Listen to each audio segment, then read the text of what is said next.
I've got an epic story to tell you about a flight that I took going into Moose Camp. And it was the most terrifying flight I've ever had in my life. I think the birds agree. And the fact that I'm here to even tell you this story is basically Carrie Underwood's meaning of Jesus take the wheel. Because he certainly took the joystick from my hands and landed the plane. It was an epic flight that even today I have some trauma over it. Anyhow, this is what happened.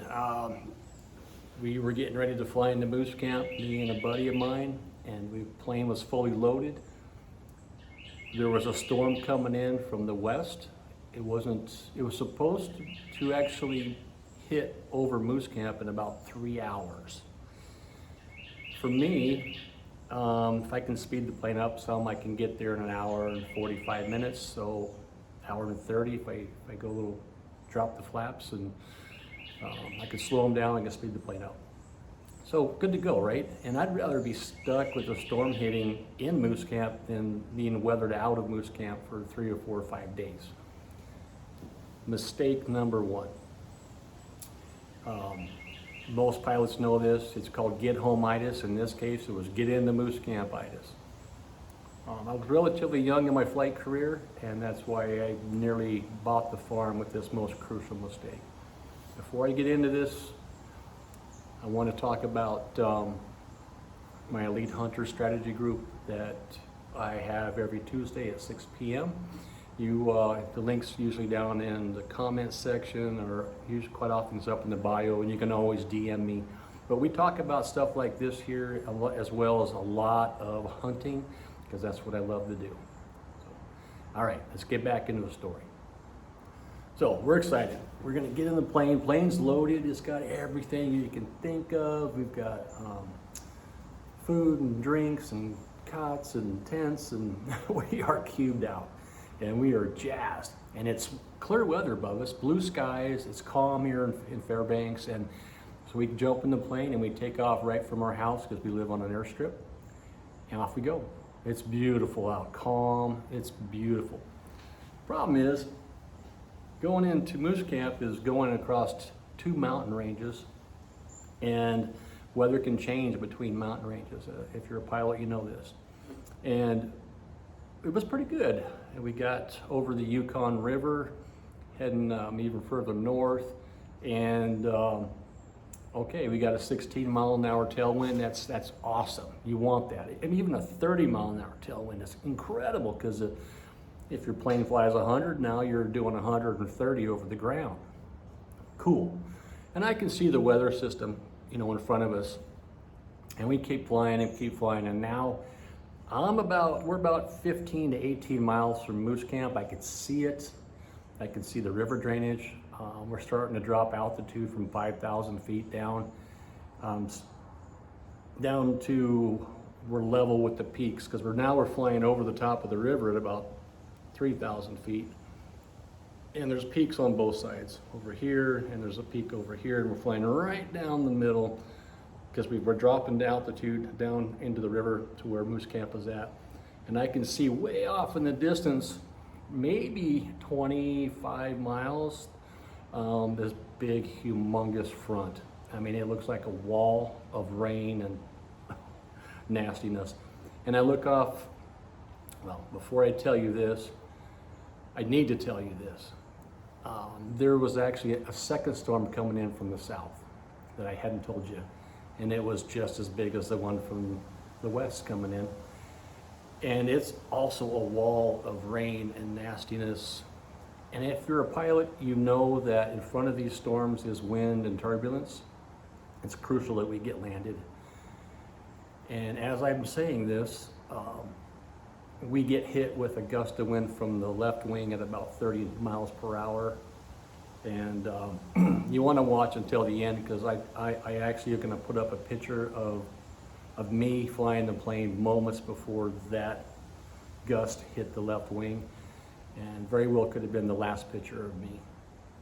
Anyhow, so we're dropping altitude 2,500 feet, 2,000 feet, 18, 15, and now we're getting hit from the right side at 30 miles per hour. We're getting headwinds at 30 miles per hour wind, and now I'm getting hit from the rear at 30 miles per hour, roughly. It's not like I have time to look at the speed here, but it was rough.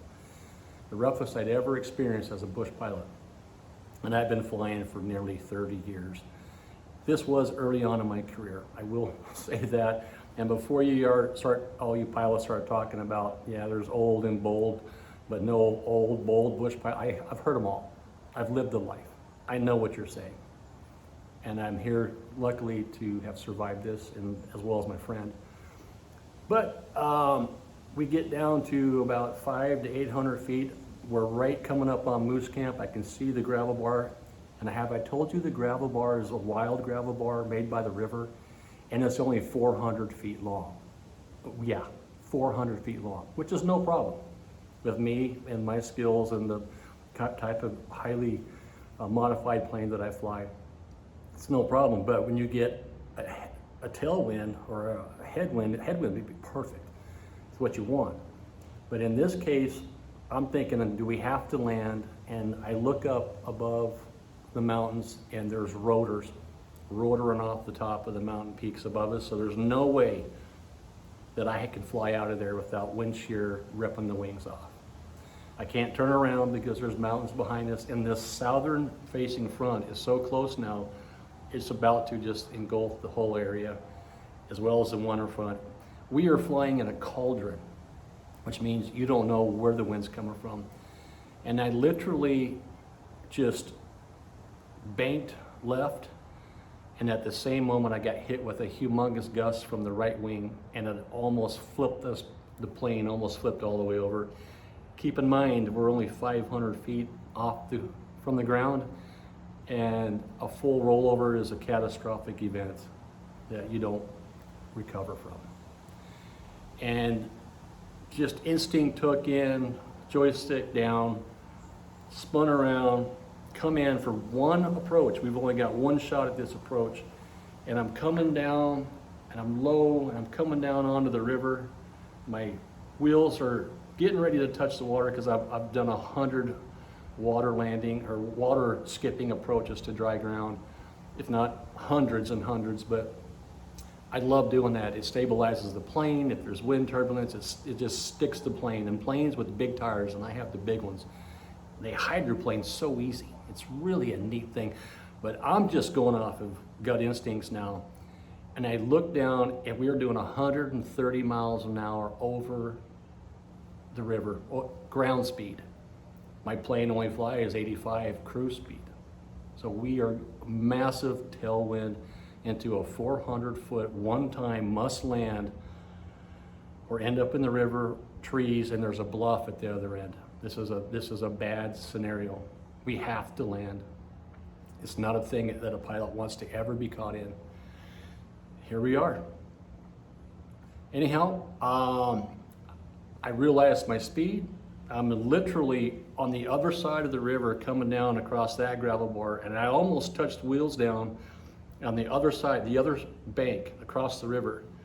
And I go to full idle, and we hydroplane all the way across the river, all the way, and I'm shoving the joystick into the tires into the river to slow the plane down on approach, because we've only got 400 feet to stop before the other side of the river and the bluff, and then that's it, game over. And ideally, you want to be coming in at about 48 miles an hour, almost fairly stalled. Long story short, hydroplaned all the way across the river idle, perfect transition to gravel bar, still doing about 60 miles an hour on a 400-foot landing spot, full brakes, all of it. We get stopped just in time before we went into the river on the other side. As we're catching our breath, a gust of wind slams the left wing and almost flips us over. It was the worst I'd ever experienced. Long story short, we lived to see another day. Here's the key takeaways from this. If you are a pilot, don't go. Sit at home. If you are a person who's chartered a bush flight and you've experienced this, you know full well. If you are a hunter getting ready to go out this fall, you've chartered a bush pilot, listen to the pilots, okay? If they tell you the weather's too bad, we can't go, thank them for taking care of you and your life as well as theirs and caring enough to do so. Every year, bush pilots and commercial services have had major incidences that are not very favorable. So when a pilot says, we can't go because of weather, you just enjoy the moment, grab another cup of coffee and thank God that he had the foresight to say so. Hats off to all of you commercial pilots in Alaska, bush pilots of Alaska, and even private pilots that are hearing this. Much respect for all of you. I just wanted to share this story with you. I hope it resonated with you, and if you want to hear more, I've got hundreds of stories to tell over a lifetime of hunting and fishing and adventure, flying all across Alaska. Comment down below. Yes, I want to hear some more incredible stories, Troy, and I will definitely keep telling them. And the last story I told, if you haven't heard about it, it was about my run-in with some natives in Moose Camp, which I've been informed now to call them indigenous, and I'm going to respect that. So it'll be tied to the end of this movie. Enjoy, everyone. God bless, and I can't wait to tell you next week's true story. And this is a true story, and I've still got PTSD from this story, from this real life event. So God bless. Take care.